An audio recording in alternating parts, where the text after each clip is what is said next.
High நண்பா, எல்ஐசியில் வந்து ஒரு நோட்டிஃபிகேஷன் விட்டுருக்காங்க ஜூனியர் அசிஸ்டண்ட் போஸ்ட்டுக்கு. அதுக்கு என்ன குவாலிஃபிகேஷன், என்ன எலிஜிபிலிட்டி, என்ன க்ரைட்டீரியா, இதெல்லாம் தேவைன்னு நான் டீட்டெயிலாக சொல்கிறேன். ஃபஸ்ட்டு வந்து என் சேனலுக்கு இப்போ தான் ஃபஸ்ட் டைம் வரீங்கன்னா சப்ஸ்கிரைப் பண்ணிடுங்க நண்பா. அப்போ தான் நான் போகிற டெய்லி நோட்டிஃபிகேஷன் உங்களை வந்து யூஸ்ஃபுல்லாக இருக்கும். ஃபஸ்ட் வந்து ஒன் பை ஒன்னாக பார்ப்போம்.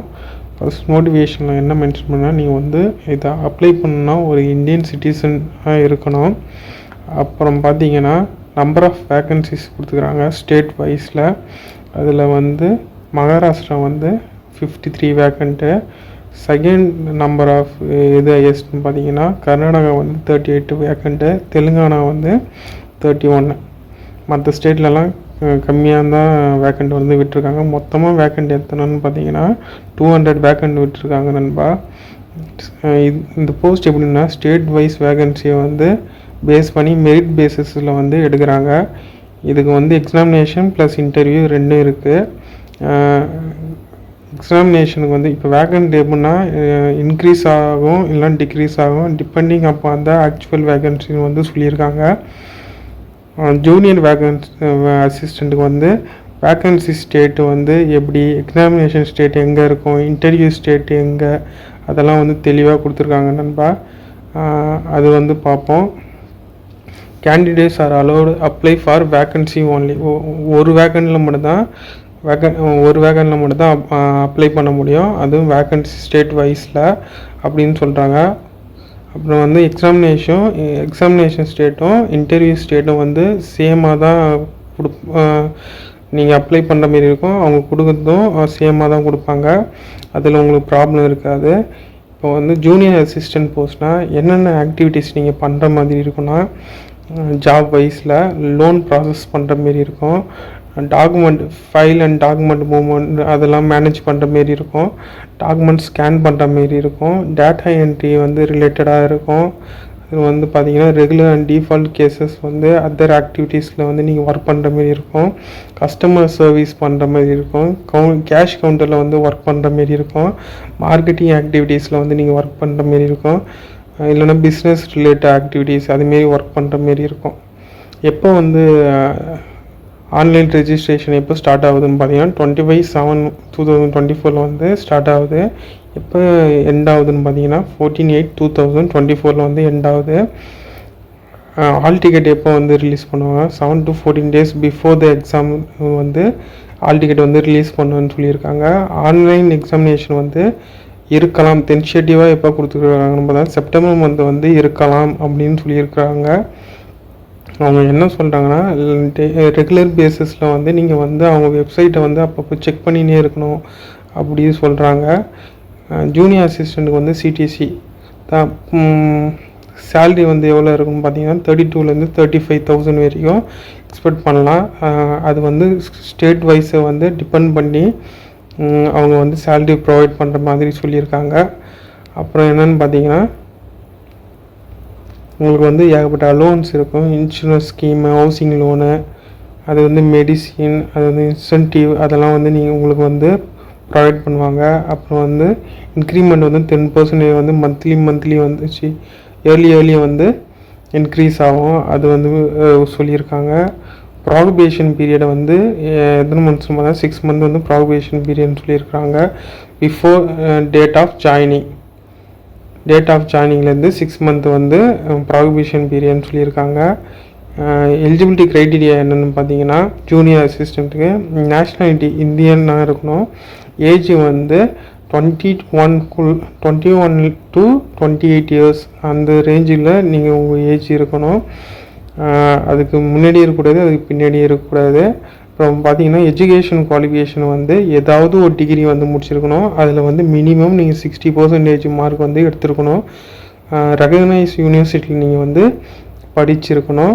அப்புறம் வந்து கரஸ்பாண்டன்ஸு, டிஸ்டன்ஸ் எஜுகேஷன்லாம் நீங்கள் வந்து படிச்சிருக்கக்கூடாது, அது வந்து நாட் எலிஜிபிள் ஃபார் திஸ் போஸ்ட்டுன்னு சொல்லியிருக்காங்க.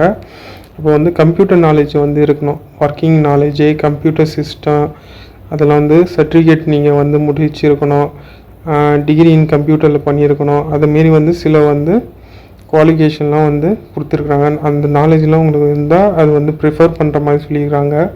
ஒர்க் எக்ஸ்பீரியன்ஸ் வந்து இருக்கணும்னு சொல்லியிருக்கிறாங்க. கம்ப்யூட்டர் ஸ்கில் வந்து கம்பல்சரியாக இருக்கணும்னு சொல்லியிருக்காங்க. அப்புறம் வந்து ஏஜ் வந்து என்னன்னு சொல்லியிருக்காங்க, நாட் இயர்லியர் தேன் வந்து 1996 to 7/1996 அதுக்கு முன்னாடி இருக்கக்கூடாது. அது வந்து 1/7/2003 அதுக்கு பின்னாடி வந்து நீங்கள் பிறந்தவங்களாக இருக்கக்கூடாதுன்னு சொல்லியிருக்கிறாங்க. அப்புறம் வந்து நோட் என்ன கொடுத்துருக்காங்கன்னு பார்த்தீங்கன்னா, முக்கியமான பாயிண்ட்ஸ் வந்து எஜுகேஷன் குவாலிஃபிகேஷனை பற்றி கொடுத்துருக்காங்க. ப்ராப்பர் டாக்குமெண்ட் வந்து நீங்கள் ப்ரொவைட் பண்ணுற மாரி இருக்கும் அவங்களுக்கு. அப்புறம் வந்து ப்ரொஃபஷனல் சர்டிஃபிகேட்லாம் நீங்கள் வந்து கொடுக்குற மாதிரி இருக்கும். பர்சன்டேஜ் வந்து கிராஜுவேஷன் எவ்வளோ பர்சன்டேஜ் அதை வந்து நீங்கள் வந்து கால்குலேட் பண்ணுற மாதிரி இருக்கும். அதெல்லாம் வந்து நீங்கள் கால்குலேட் பண்ணி நீங்கள் வந்து அவங்களுக்கு கொடுக்குற மாதிரி இருக்கும். செலெக்ஷன் ப்ராசஸ் என்னென்னு பார்த்தீங்கன்னா, ஆன்லைன் எக்ஸாமினேஷன் இருக்கும் ப்ளஸ் இன்டர்வியூ இருக்கும்னு சொல்லியிருக்காங்க. என்ன சிலபஸ்ன்னு பார்த்தீங்கன்னா, ஆன்லைன் எக்ஸாமினேஷன் வந்து அப்ஜெக்டிவ் டைப் கொஸ்டினாக இருக்கும். அதில் வந்து மல்டிபிள் சாய்ஸஸ் இருக்கும். அதில் நீங்கள் ஒன்று சூஸ் பண்ணுற மாரி இருக்கும். என்னென்ன இல்லை சப்ஜெக்ட் வைஸில் வந்து கொஸ்டின் எடுப்பாங்கன்னு பார்த்தீங்கன்னா, இங்கிலீஷ் லாங்குவேஜில் இருக்கணும். English language, logical reasoning, general awareness, numerical ability, computer skill, இதில் வந்து 40 மார்க் வச்சு டோட்டலாக வந்து 120 மினிட்ஸில் வந்து 200 கொஸ்டின் நீங்கள் வந்து ரைட் பண்ணுற மாரி இருக்கும். கொஸ்டின் எப்படின்னா இங்கிலீஷ் வேர்ஷனில் மட்டும்தான் இருக்கும், வேறு எந்த வேர்ஷன்லையும் இருக்காதுன்னு சொல்லியிருக்காங்க. அப்புறம் வந்து ப்ளஸ் என்ன பார்த்தீங்கன்னா, நெகட்டிவ் மார்க் வந்து இருக்குது. ஒரு கொஸ்டினுக்கும் நீங்கள் தப்பாக ஆன்சர் பண்ணிங்கன்னா 0.25 வந்து மார்க் வந்து ரெடியூஸ் ஆகும். அது வந்து சொல்லியிருக்காங்க. ஸோ இது வந்து நீங்கள் பார்க்கணும். அப்புறம் என்னென்னு பார்த்தீங்கன்னா, இன்டர்வியூ ப்ராசஸ்லாம் வந்து மெரிட் பேஸை வந்து அதை வந்து பேஸ் பண்ணி அவங்க வந்து செலக்ட் பண்ணுற மாதிரி சொல்லிக்கிறாங்க. ஃபைனல் செலெக்ஷன் வந்து இன்டர்வியூவில் வாங்கின மார்க்கும் எக்ஸாமினேஷனில் வாங்கின மார்க்கும் ப்ளஸ் பண்ணி நீங்கள் வந்து மெரிட் பேஸஸில் வந்து நீங்கள் வந்து உங்கள் செலெக்ஷன் லிஸ்ட்டை வந்து அவங்க வெப்சைட்டில் வந்து அப்லோட் பண்ணுவாங்க. அப்புறம் வந்து மெடிக்கல் எக்ஸாமினேஷன் இருக்குது. அது ரெண்டையும் நீங்கள் செலக்ட் ஆகிட்டீங்கன்னா ப்ளஸ் அதுக்கப்புறம் மெடிக்கல் எக்ஸாமினேஷன் உங்களுக்கு வந்து நடக்கும். அதில் வந்து செலக்ட் ஆகணும். அதுக்கப்புறம் தான் உங்களுக்கு வந்து ஜாப்லாம் ப்ரொவைட் பண்ணுவாங்க. எப்படி அப்ளை பண்ணணும்னு வந்து சொல்லிக்கிறாங்க. அவங்க வெப்சைட்டை கொடுத்துட்டாங்க. நீங்கள் அதில் போயிட்டு நீங்கள் அப்ளை பண்ணுற மாதிரி இருக்கும். அப்ளை பண்ணுற மாதிரினா ஸ்ட்ரெயிட்டாக வந்து ஏதோ ஒன்று அப்ளை பண்ண முடியாது. Photograph, signature, left thumb impression, written declaration, hand written declaration அதெல்லாம் நீங்கள் வந்து கொடுக்குற மாதிரி இருக்கும். டாக்குமெண்ட்லாம் ஸ்கேன் பண்ணி அப்லோட் பண்ணுற மாதிரி இருக்கும். அந்தந்த ரேஞ்செல்லாம் அவங்க வந்து மென்ஷன் பண்ணியிருக்காங்க. ஸோ அதை நீங்கள் டீட்டெயிலாக பார்த்து நீங்கள் அது மாதிரி நீங்கள் அப்லோட் பண்ணிங்கன்னா ஈஸியாக ப்ராசஸ் முடிஞ்சிடும். இந்த சிக்னேச்சர் வந்து கேபிட்டல் லெட்டரில் வந்து நாட் பி அக்செப்டன்னு வந்து சொல்லியிருக்காங்க. அது வந்து ஒரு சில டேர்ம்ஸ்லாம் வந்து கொடுத்துருக்காங்க. நம்ம அதுபடி வந்து அப்ளை பண்ணுற மாதிரி இருக்கும். அப்ளிகேஷன் ஃபீஸ் என்னென்னு சொல்லிக்கிறாங்கன்னா, ஜூனியர் அசிஸ்டண்ட்டுக்கு வந்து எல்லா கேட்டகரிக்கும் வந்து நீங்கள் 800 வந்து பே பண்ணுற மாதிரி இருக்கும்.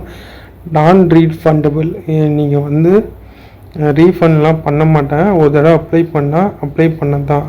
அதுக்கு வந்து ஒரு டேட் வந்து கொடுத்துருக்காங்க. இதுக்குள்ளே நீங்கள் வந்து பே பண்ணி இருக்கணும்.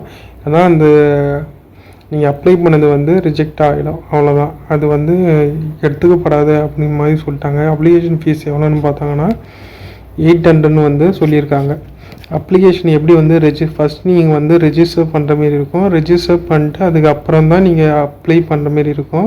அப்ளை பண்ணும்போது நீங்கள் டாக்குமெண்ட் அதெல்லாம் வந்து அப்லோட் பண்ணுற மாரி இருக்கும். அந்த ப்ராசஸ் வந்து டீட்டெயிலாக கீழே கொடுத்துருக்காங்க. அதை வந்து நீங்கள் ஃபாலோ பண்ணி அது மாதிரி வந்து அந்த ப்ராசஸை வந்து நீங்கள் பண்ணிங்கன்னா உங்களுக்கு வந்து யூஸ்ஃபுல்லாக இருக்கும், ஈஸியாகவும் இருக்கும். பேமெண்ட் ஆஃப் ஃபீஸ் வந்து ஆன்லைன் மோடில் மட்டும்தான் வந்து நீங்கள் இப்போ வந்து பேமெண்ட் பண்ணுற மாரி இருக்கும். ஆஃப்லைன் மோடு வந்து இல்லைன்னு சொல்லிட்டாங்க. ஸோ நீங்கள் ஆன்லைனில் தான் பேமெண்ட் பண்ணுற மாதிரி இருக்கும். அப்புறம் என்னென்னு பார்த்தீங்கன்னா, call letter for the online examination அது வந்து சொல்லியிருக்காங்க. அப்புறம் என்னென்னு பார்த்தீங்கன்னா, ஐடென்டிட்டி வெரிஃபிகேஷன்லாம் இருக்கும். Photograph, Aadhaar card, passport, driving licence அதெல்லாம் வந்து உங்களுக்கு வந்து வெரிஃபிகேஷன் வந்து பண்ணுவாங்க. அது வந்து பயோமெட்ரிக் டேட்டா கேப்சரிங் வெரிஃபிகேஷன் அது வந்து அந்த ப்ராசஸ் வந்து இருக்கும் ஆன்லைன் எக்ஸாமினேஷன் அப்போன்னு சொல்லியிருக்காங்க. ஆன்லைன் எக்ஸாமினேஷன் சென்டர் வந்து நீங்கள் வந்து எந்த ஸ்டேட் வந்து கொடுக்குறீங்களோ அந்த ஸ்டேட் வைஸில் தான் உங்களுக்கு வந்து எக்ஸாமினேஷன் இருக்குன்னு வந்து அவங்க மென்ஷன் பண்ணியிருக்காங்க. என்னென்ன ஸ்டேட்டில் வந்து எக்ஸாமினேஷன் சென்டர் இருக்கோ அதை வந்து டீட்டெயிலாக கொடுத்துருக்காங்க. அதை வந்து நீங்கள் கிளியராக பார்த்து உங்களுக்கு எது நியர்பையில் இருக்குதோ அதை வந்து சூஸ் பண்ணி அதுக்கு ஏற்ற மாதிரி நீங்கள் வந்து அப்ளை பண்ணுங்கள். ஸோ உங்களுக்கு ஈஸியாக இருக்கும். அது வந்து இன்டர்வியூ சென்டர் வந்து அதை வந்து சொல்லியிருக்காங்க. அப்புறம் பார்த்தீங்கன்னா அவ்வளோதான் நண்பா. முக்கியமான பாயிண்ட்ஸ்லாம் இதுதான் சொல்லியிருக்காங்க. ஸோ இந்த வீடியோ உங்களுக்கு யூஸ்ஃபுல்லாக இருக்கும்னு நினைக்கிறேன். எல்லாம் எலிஜிபிள் கேண்டிடேட்டோ கன்சிடர் பண்ணுங்கள், அப்ளை பண்ணுங்கள். உங்களுக்கு உங்கள் ஃப்யூச்சருக்கு வந்து நல்லாதான் இருக்கும். நான் டெய்லியும் வந்து எனக்கு தெரிஞ்ச அப்டேட்டை வந்து உங்களுக்கு நான் கொடுக்குறேன். முக்கியமாக சப்ஸ்கிரைப் பண்ணி வச்சுக்கணும்பா. அப்போ தான் உங்களுக்கு வந்து நான் போகிற டெய்லி அப்டேட் வந்து உங்களுக்கு வந்து யூஸ்ஃபுல்லாக இருக்கும். மீண்டும் இன்னொரு வீடியோவில் பார்ப்போம். பாய் நண்பா.